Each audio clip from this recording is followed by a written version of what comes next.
سلام، من زینب هستم، تحلیلگر اقتصاد کلان آکادمی رمزلی و امروز میخوام راجع به این صحبت بکنم که هوش مصنوعی از کی و چجوری وارد زندگی‌های ما شد، چه تأثیراتی داشته، چه تأثیراتی بر مارکت گذاشته و به چه سمت و سوی داره پیش میره. خب میایم از اینجا شروع بکنیم که اصلا از چه سالی هوش مصنوعی معرفی شد. تو سال 1950 بود که هوش مصنوعی عملاً متولد شد، اما 47 سال طول کشید تا اولین دستاورد خودش رو کسب بکنه. یعنی سال 1997 بود که تونست اولین پیروزی خودش رو بر یکی از شطرنج بازهای قدر اون زمان کسب بکنه و برای اولین بار بود که تونست خوب عمل بکنه. تو سال 2023 با عرضه عمومی چت جی پی تی افراد عادی تونستن از هوش مصنوعی استفاده کنن. میدونم که حداقل همتون یک بار از هوش مصنوعی استفاده کردین، سوالات متداول ازش پرسیدین، سوالات عمومی و روزمره ازش پرسیدین و سوالاتی که حتی مربوط به کار تخصصیتون بوده رو هوش مصنوعی تونسته حداقل یه جوابای مناسبی بهش بده. این تعداد کاربری که بهتون اعلام میکنم و هوش مصنوعی فقط طی 2 ماه گرفته. 100 میلیون کاربر طی 2 ماه، کاری که اپلیکیشن معروف و محبوبی مثل اینستاگرام توی 2 سال و نیم انجام داد، واتساپ توی 3 سال و نیم انجام داد و وبگردی توی 7 سال این عدد براش طول کشید و توی 7 سال تونست به این عدد برسه. اما نقطه عطفی که قابلیت‌های چشمگیر هوش مصنوعی رو به ما نشون داد جایی بود که تونست سرطان ریه رو توی یک بیمار خیلی زودتر تشخیص بده و همه رو شگفت زده کنه. بریم راجع به این صحبت بکنیم که هوش مصنوعی توی چه مسائلی بهتر از انسان‌ها در حال حاضر داره عمل میکنه. همونطور که توی نمودار مشخص هستش، یک سری توانایی‌ها وجود داره که هوش مصنوعی اونا رو سعی کرده رشد بده. از سال 1998 تا به الان یک سری از این توانایی‌ها رو تونسته خیلی بهتر بکنه و بهتر از انسان‌ها عمل بکنه، اما توی یک سریاشون همچنان عملکرد نامطلوبی داشته. اولین چیزی که میخوام راجع بهش صحبت بکنم و بهترین عملکردش درک مطلب هستش. اگر شما یک متن رو به هوش مصنوعی بدین، خیلی راحت میتونه اون رو به زبانی که برش فرستادین درک بکنه و خیلی بهتر از انسان‌ها میتونه این کار رو انجام بده. دومین چیز تشخیص اجزای عکس هستش و ارائه نکات مهم، خلاصه کردن نکات عکس که خیلی قابلیت مهمیه و امروزه خیلی ازش استفاده میشه. قابلیت بعدی درک زبان‌های مختلفه. شما به زبان‌های مختلف میتونید با هوش مصنوعی صحبت بکنید، میتونه باهاتون صحبت بکنه، زبان شما رو بفهمه، متوجه بشه و زبان‌های زنده دنیا رو عملاً میتونیم بگیم که کاملاً بلده و حتی میتونید ازش به عنوان یک مترجم هم استفاده بکنید برای تبدیل متن‌هاتون به در واقع زبانی که میخواین. مورد بعدی تبدیل گفتار به متن و تبدیل دستخط به متنه که خیلی کار سختیه و در حال حاضر عملکرد خیلی بهتری از انسان‌ها داره. اما چیزی که خیلی هوش مصنوعی همچنان عملکردش بهتر از انسان‌ها نیست، بحث پیشبینی هستش که یه کاریه که همچنان انسان‌ها میتونن بهتر از هوش مصنوعی توی این کار عمل بکنن. توی این تصویر هم میتونید راحت مشاهده بکنید که چه کاربردهایی داره، از تبدیل متن به عکس گرفته، سرچ های قوی، تشخیص این که در واقع شما به دنبال چی هستین، کدهای مختلفی که افراد برنامه نویس میتونن از هوش مصنوعی کمک بگیرن و توی کدنویسی استفاده بکنن و هزاران در واقع کاربرد دیگه. این نموداری که دارید میبینید نمودار فراگیریه، یک نمودار در واقع سازگاری مردم با تکنولوژی هستش. خیلی نمودار جالبیه. همونطور که توی تصویر مشاهده میکنین حدوداً 70 سال طول کشیده که مردم با یه سری از موارد آشنا بشن و ازش استفاده کنن و باهاش سازگار بشن و برای مثلا تلفن بین 50 تا 60 سال طول کشیده، برای سفرهای هوایی همینطور، برای استفاده از در واقع برق 30 سال طول کشیده. شاید خیلی عادی باشه ولی 30 سال طول کشیده مردم باهاش سازگار بشن. اما با تلفن ها، اسمارت فون ها، اینترنت، سوشال میدیا حدوداً بین 5 تا 10 سال طول کشیده که این عدد خیلی عدد جالبی هستش و این نشون میده که روز به روز مردم خیلی بهتر و راحت‌تر با تکنولوژی دارن در واقع سازگار میشن. میخوام راجع به این صحبت بکنم که هوش مصنوعی توی بیزینس ها چقدر تونسته موفق باشه و چقدر تونسته سازگار باشه.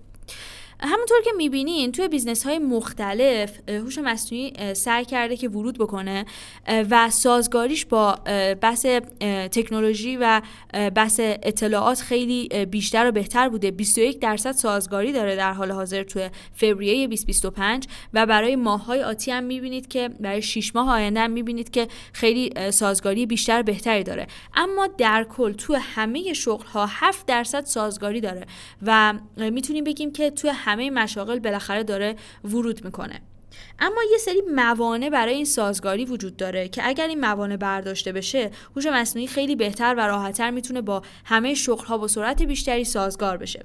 اولین چیز کمبود دانشه که درباره ظرفیت‌های هوش مصنوعی خیلی کم افراد میدونن، شرکت‌ها خیلی دنبالش نمیرن و خیلی استفاده نمی‌کنن. و دومین موردم دلایل امنیتی و نگرانی‌های امنیتی هستش که شرکت‌ها سعی می‌کنن که هی راجبش اطلاعات کسب بکنن و یه مقدار اطلاعاتشون رو در اختیار هوش مصنوعی قرار ندن به خاطر حالا سوء استفاده هایی که ممکنه صورت بگیره و پخش شدن اطلاعات محرمانه. و میتونیم بگیم که نگرانی ها و موانع بجایی هم هست. اما اگر این موانع برطرف بشن و بتونیم اعتماد بیشتری به هوش مصنوعی بکنیم، قاعدتاً میتونیم بگیم که میتونه این پیشرفت و این سازگاری خیلی خیلی سریع‌تر باشه. بحث بهره‌وری و پروداکتیویتی هم خیلی بحث مهمی هستش.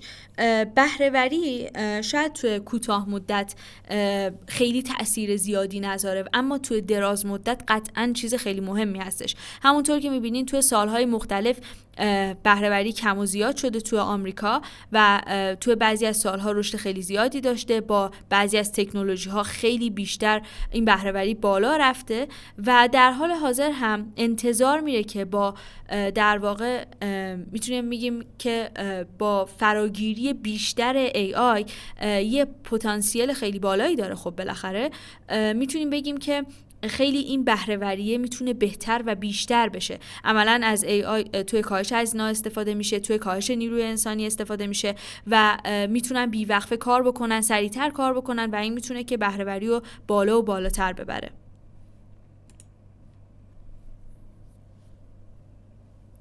بحث خودکارسازی چیزی هستش که خیلی در حال حاضر افراد درگیرش هستن، میترسن که شغلهاشون رو از دست بدن. اما توجه داشته باشین که بعضی از خودکارسازی ها میتونه که خوب باشه و حتی تقاضای بیشتری هم به وجود بیاره. به عنوان مثال وقتی که ATM ها به وجود اومدن و بانکداری از حالت نقدی داشت خارج میشد، از سال 1970 تقریبا میتونیم بگیم که استارتش خورد، افراد خیلی نگران بودن که افراد پشت باجه و کارمندهای بانک تعدادشون خیلی کم و کمتر میشه، شغلشون از بین میره. اما تقاضای بانکداری با وجود ATM ها خیلی بیشتر و بهتر شده و میتونیم بگیم که با وجود هوش مصنوعی هم با اینکه شاید یه سری از شغل‌ها جایگزین بشن، اما تقاضا برای یک سری از مسائل بیشتر میشه و قاعدتاً این تقاضا میتونه که شغل افراد رو حفظ بکنه، حالا به شکل دیگری، به صورت دیگری. اما در نهایت میتونیم بگیم که این جایگزینیه و این خودکارسازیه یک انتقال شغل هستش، نه از بین رفتن مشاغل. بریم راجع به این صحبت بکنیم که هوش مصنوعی روی بازار چه تأثیری داشته. توی نمودار همونطور که مشاهده می‌کنین PBI 10 تا شرکت در واقع خیلی برتر هستش توی شاخص S&P و همونطور که می‌بینین با توجه به این که سرمایه‌گذاری‌های خیلی سنگینی هم روی این حوزه شده توسط شرکت‌های تکنولوژی، بهره‌وریشون و درآمدشون خیلی بالاتر اعلام شده و خیلی جالب هستش که مارکت همچنان ظرفیت بالایی داره برای اینکه قبول بکنه که هوش مصنوعی میتونه یک انقلابی رو به وجود بیاره و همچنان میتونیم بگیم که وزن این 10 شرکت توی S&P خیلی بالا هستش، میتونه بالاتر از این هم بره.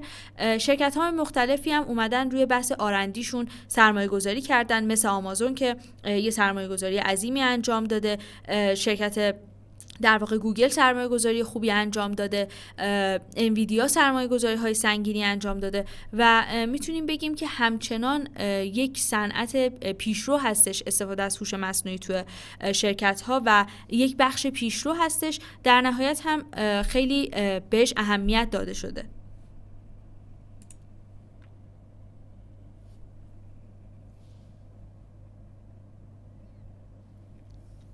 توی سال 2025 همونطور که توی نمودار مشاهده میکنین یه نقدینگی عجیب و غریبی سمت هوش مصنوعی و AI رفته.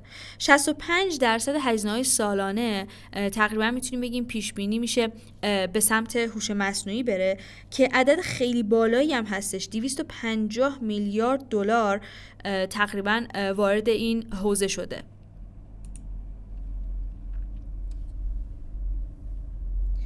ببینیم که حالا AI چجوری این زنجیره رو داره میچرخونه و ارزشش در واقع کجاها داره بیشتر نمایان میشه و میتونه کجاها بهتر عمل کنه و باعث درآمد شرکت ها بشه.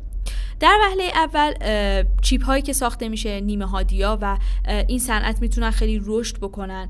بحث دیتا سنترها هستش که در حال حاضر هم سرمایه‌گذاری‌های خیلی بزرگی رو جذب کرده. بحث تولید انرژی هستش که اهمیت بالایی داره برای استفاده از هوش مصنوعی و در نهایت همه این موارد میتونه واسه شرکت‌های مختلف در واقع درآمدزا باشه، هم کاربرها ازش استفاده بکنن، هم جنبه سرمایه‌گذاری داشته باشه.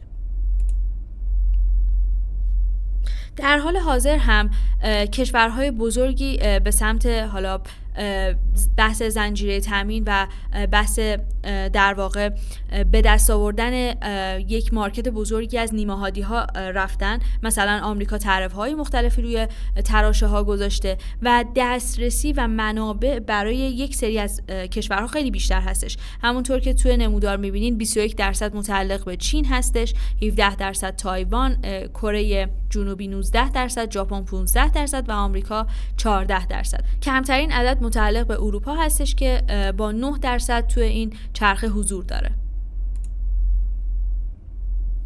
خب بریم به این سمت که مراکز داده چقدر در واقع تحت فشار هستن. مراکز داده 50% انرژی خودشون رو صرف خنک کردن میکنن و فقط از ابزارهای حالا آیتی فقط 36% استفاده میکنن و نیاز به یک توان قوی دارن برای اینکه این در واقع پشتیبانی رو برای هوش مصنوعی انجام بدن. یه عدد جالبی هم که وجود داره و میتونیم بهش بپردازیم بحث این هستش که مراکز داده در حال حاضر با اینکه خیلی نسبتاً حالا توی سال 2023 و 2024 رشد داشته اما همچنان ارزش کم هستش و تقاضاش زیاد هستش و جالبه بدونید که استفاده برق در واقع مراکز داده و هوش مصنوعی خیلی خیلی بیشتر از یه سرچ ساده گوگله. یعنی شما اگر یک سوالی یا یک جستجویی رو توی چت جی پی تی انجام بدین 10 برابر بیشتر از گوگل در واقع توان برق میخواد و احتمال میره که برای حالا در واقع آمریکا یک عدد خیلی بزرگی و مجبور به تامین بحث برق بشه و این عدد خیلی قابل توجه هستش، مخصوصا که در حال حاضر خب صنعت بیشترین برق رو در واقع مصرف میکنه و انرژی برق رو مصرف میکنه، اما ممکنه که توی سالهای آتی این عدد برای مراکز داده ثبت بشه.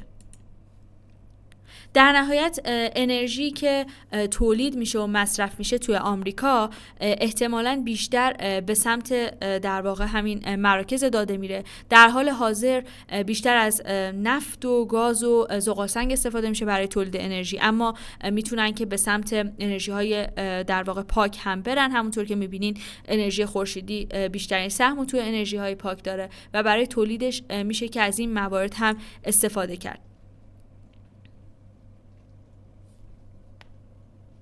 در نهایت میخوایم راجع به بازگشت سرمایه هوش مصنوعی صحبت بکنیم.